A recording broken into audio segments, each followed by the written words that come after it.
নবীর একজন সাহাবী হযরতে আবু তালহা রাদিয়াল্লাহু তাআলা আনহু, তার স্ত্রীর নাম উম্মে সুলাইম রাদিয়াল্লাহু তাআলা আনহা। একটা সন্তান মাত্র ওনাদের প্রথম। হঠাৎ করে সন্তানটা ইন্তেকাল করলো, তখন হযরতে আবু তালহা রাদিয়াল্লাহু তাআলা আনহু বাহিরে সফরে।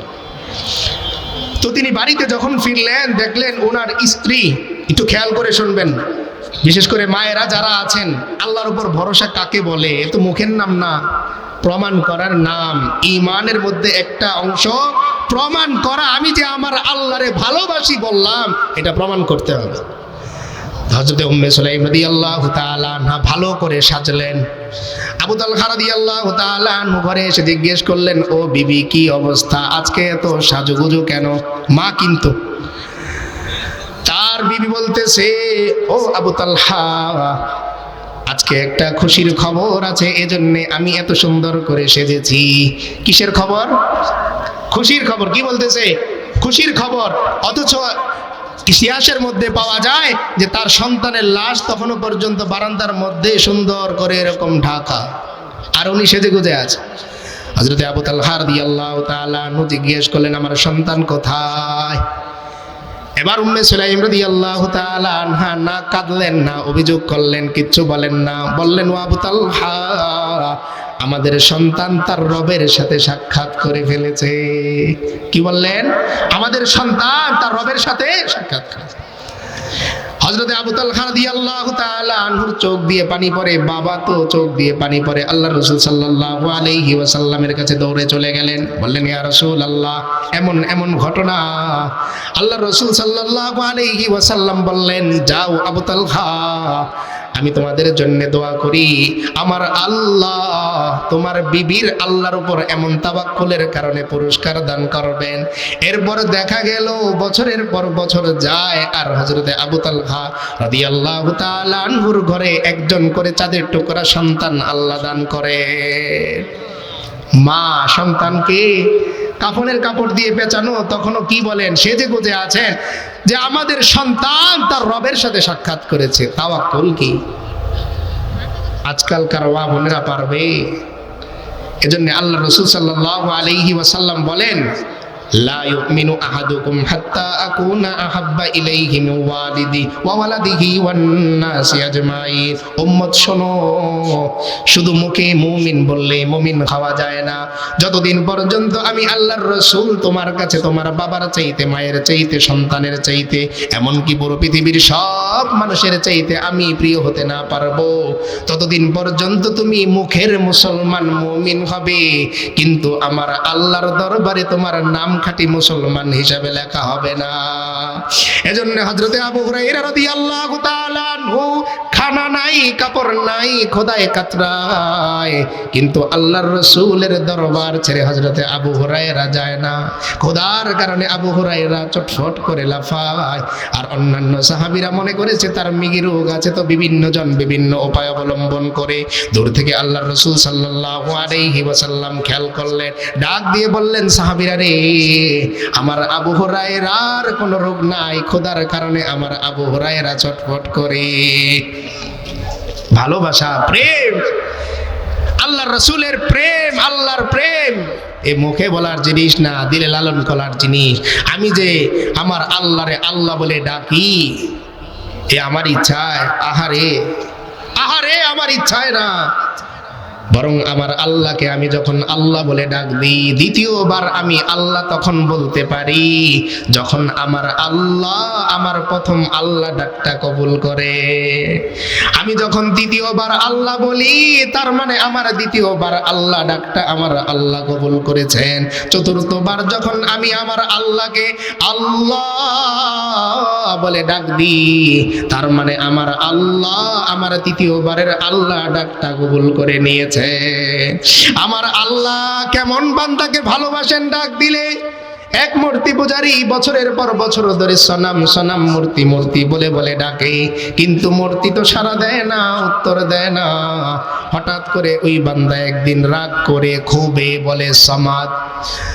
সমাদ বলার সঙ্গে সঙ্গে শুনে কে যেন বলে, লাব্বাইক ইয়া আব্দি, বান্দা আমি উপস্থিত।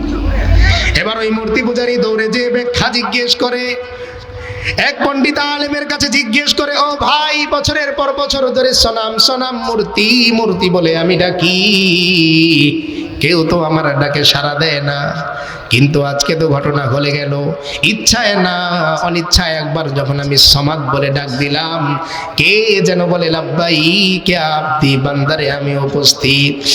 তখন ওই পণ্ডিত আলেম বলে, ভাই জানো তুমি সমাদ বলে কারে ডাক দিয়েছো জানো?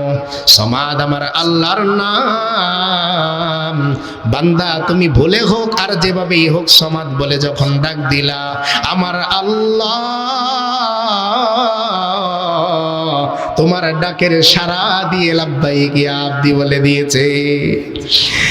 এজন্য আল্লাহ রাসূল সাল্লাল্লাহু আলাইহি ওয়াসাল্লাম বলেন, আমার উম্মত যখন আমার আল্লাহরে লম্বা সময় পরে ডাক দেয় কেমন খুশি হয় আমার আল্লাহ শোনো। মরুভূমির মধ্যে এক লোক সফর করতেছে, লম্বা সফর, পিছনেও অনেক দূর সামনেও অনেক দূর, মাঝখানে এসে তার বাহনটা হারিয়ে গেছে।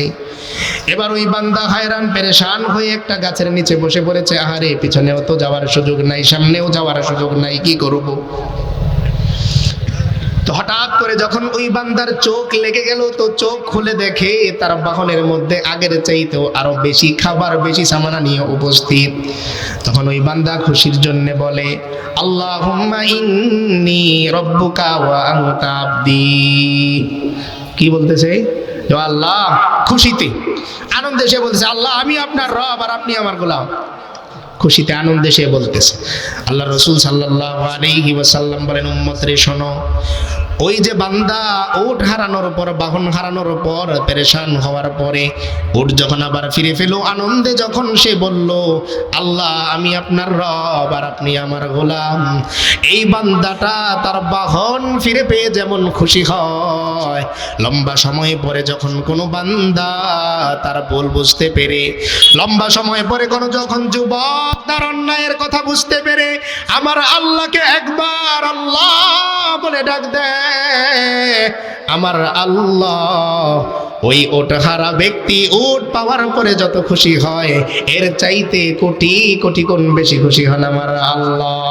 বলেন না, লা ইলাহা ইল্লাল্লাহ, লা ইলাহা ইল্লাল্লাহ, লা ইলাহা ইল্লাল্লাহ, সুবহানাল্লাহ, আলহামদুলিল্লাহ, লা ইলাহা ইল্লাল্লাহ, লা ইলাহা ইল্লাল্লাহ, লা ইলাহা ইল্লাল্লাহ, লা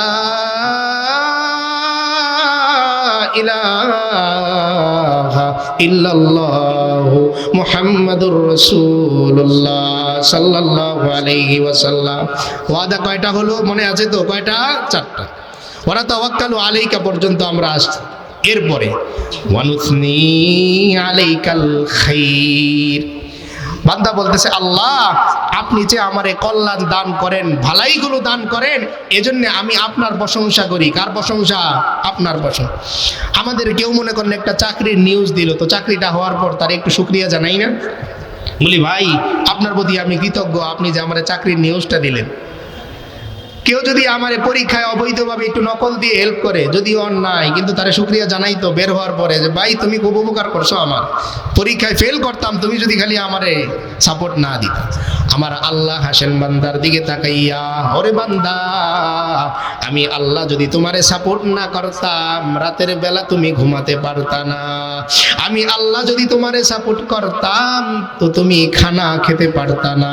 আমি আল্লাহ যদি তোমারে সাপোর্ট না করতাম, বান্দা তুমি জমিনের উপর দিয়ে হাঁটতে পারতা না। কারণ তুমি যখন ঘুমাও, আমি আল্লাহ কুদরতি ভাবে তোমার রোহটাকে আমার কাছে নিয়ে যা যা দরকার ওরে দিয়ে আবার ফেরত পাঠাই। তুমি যখন খানা খেতে বসো, তো মাছের কাঁটাটা যখন তোমার গলা দিয়ে যাবে, ও জিজ্ঞেস করে, আল্লাহ বিধবো নাকি ভিতরে যাব? আমার আল্লাহ বলেন, আমার এই বান্দার গলার মধ্যে যদি কাঁটা বিধে ওর কষ্ট হবে, ও কাঁটা যাও, ভিতরে যাও, আমার বান্দার যেন কষ্ট না হয়। তাহলে আমি যে প্রশংসা করি, প্রশংসা কার করতে হবে? আল্লাহর বান্দা বলতেছে ওয়ানুসনি আলাইকাল খাইর, ও আমার আল্লাহ কল্যাণের প্রশংসা আমি আপনারই করি, কারণ আমার এই সব কিছু আপনার কাছে ঋণী গো আল্লাহ। কোনো আবেদন আমি করি নাই দুনিয়ায় আমি আসব, কোনো আবেদন আমি করি নাই মুসলমান হব, বরং আমার আল্লাহ কুদরতি ভাবে ভালোবেসে আমারে মানুষ বানালেন, মুসলমান আমাকে বানালেন। আমার আল্লাহকে ভালোবাসার মতন সুযোগ আমার আল্লাহ আমারে করে দিলেন। এজন্য দুনিয়ার সব দরবার একটা সময়ে যে তালা বন্ধ হয়, অফিস যখন ছুটি হয়ে যায় তো সুইপার দায়িত্বশীল যারা আছে লম্বা সময় অপেক্ষা করে ঝাড়ু দিয়ে বন্ধ করে দেয়। মসজিদের মধ্যেও বারান্দা খোলা থাকে কিন্তু ভিতরের জায়গাটা বন্ধ হয়। কিন্তু আমার আল্লাহ বলেন বান্দা উপরের দিকে আসমানের দিকে তাকাও, আমি আল্লাহ তোমার জন্য বান্দা দরজাটা এক মুহূর্তের জন্য বন্ধ করি না, বরং রে বান্দা ওয়া মাকুম আইনা মাকুম, ও বান্দা অটোরিকশার মধ্যে বসে যখন তুমি আমারে ডাক দাও আমি আল্লাহ তোমার সঙ্গে থাকি। রাতের বেলা যখন পৃথিবীর সমস্ত মাখলুক ঘুমায়, পৃথিবীর সব মানুষ ঘুমায়, তখনও যদি তুমি মনে মনে একবার আমি আল্লাহরে আল্লাহ বলে ডাক দাও আমি আল্লাহ তখনও পর্যন্ত তোমার সঙ্গে থাকি। তাহলে এই যে 5টা ওয়াদার কথা বলা হলো, এই 5টা ওয়াদার উপর আমরা সকলেই ঠিক থাকবো, অবিচল থাকবো তো ইনশাআল্লাহ? কে কে অটল অবিচল থাকবো আর নামাজ ছাড়বো না? একটু হাত তুলে দেখাই তো, একটু সবাই হাত তুলি। আর নামাজ ছাড়বো না তো? আল্লাহ তাআলা আমাদের সকলকে কবুল করেন।